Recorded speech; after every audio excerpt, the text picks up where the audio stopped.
I need to know everything, who and the what and the where, I need everything. Trust me, I hear what you're saying, but act like it's new what you're telling me. I'm curious, George, I hop in the Porsche, 5 and a horse, I'm ready for war, I'm coming for throats, to turn to a ghost, I need to know everything.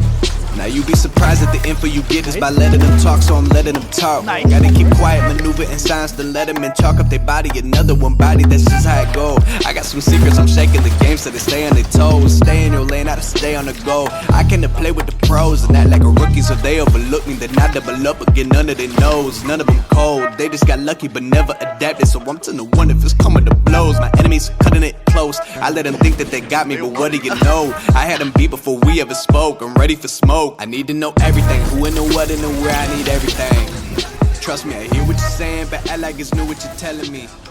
What's up everybody, glad to have you here. Thank you for checking out the video, it means a lot to me. But before we break it down, please support your boy. Hit the video with a like and sub to the channel if you're feeling up to it. I'm about to give you all the details on this build and one big secret that a lot of Guardians just don't know about this subclass. So let's step into the forge.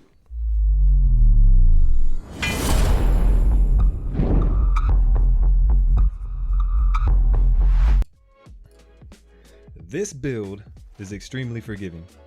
Not so much for those on the other end of an encounter, but for us, there is forgiveness.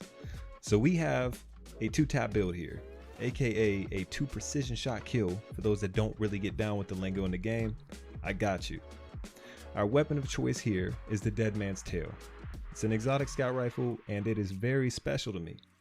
For one, the catalyst boosts the fire rate from 120 to 150 when you fire from the hip, which brings us to a very important point. When you pair this weapon with a damage buff like an Empowering Rift, for example, this scout rifle becomes the undisputed champion of the world in the weight class of primaries. So, to conclude on our primary weapon here, I would like to recommend, wink wink, utilizing at least one scout rifle targeting mod for your helmet, one scout rifle dexterity mod for your gauntlets, and one Unflinching mod for your chest plate.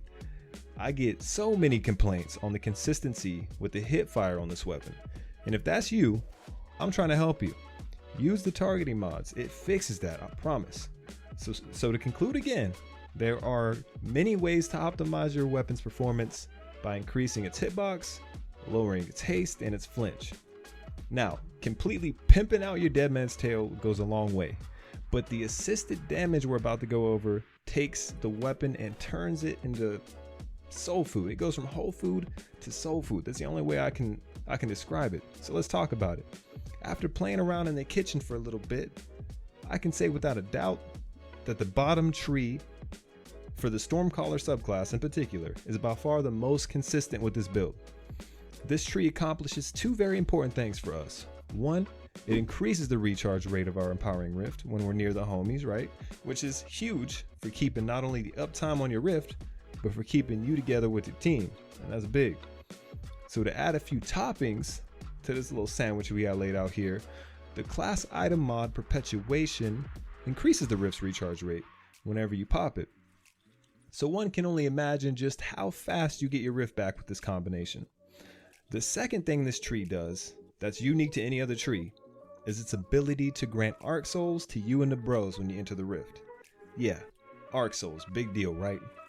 But when we equip the Getaway Artist exotic gauntlets, now we're able to not only eat a grenade for an on-command Arc Soul, but it buffs the Arc Soul's aggression and its damage. But here is where the build gets scary. And I'm about to tell you something that a lot of people don't know about this subclass. After you consume your grenade to summon your Arc Soul, then you place a Rift.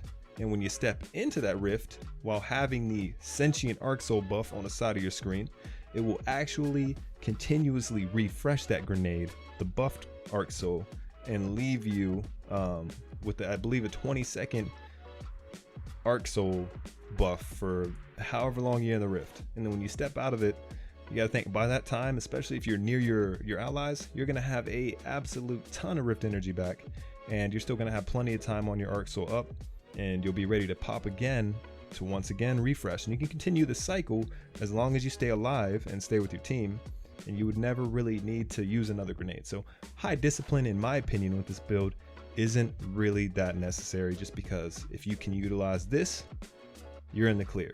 But let me mention something here. When you're around 15 to 25 meters of a target and you have these arc souls up, they're going to do about 40 damage in their burst. So this is going to allow you to land 2 precision shots with the Dead Man's Tale and have a final blow. So that gives us another way to 2-tap with this weapon. We got a rift, we have a set of arc souls, and then I'm about to hit you with one more thing. I'm gonna add a little extra drizzle to this hell you're about to rain down in the crucible. You can add high energy fire to this, and it's gonna also allow you to 2-tap with Dead Man's Tale while you're charged with light. But a little disclaimer, right? To my knowledge, high energy fire only allows you to bust someone down like that if they are 4 resilience or below, maybe 5 if I remember correctly.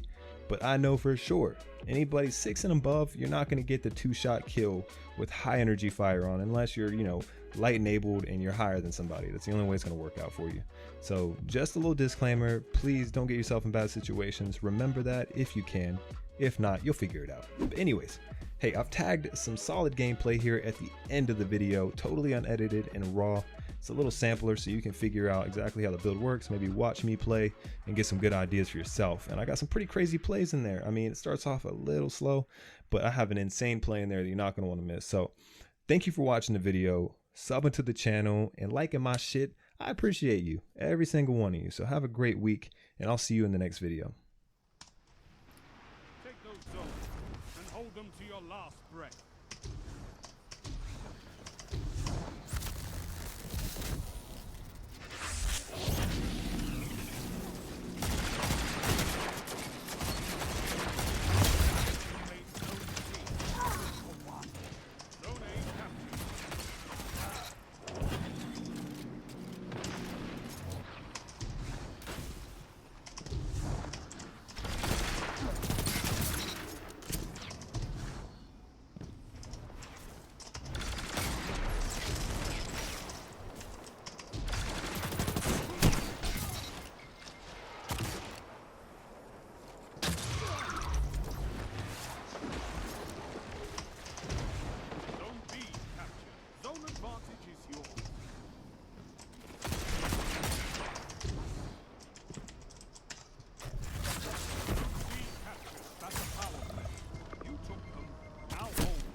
Zone A lost.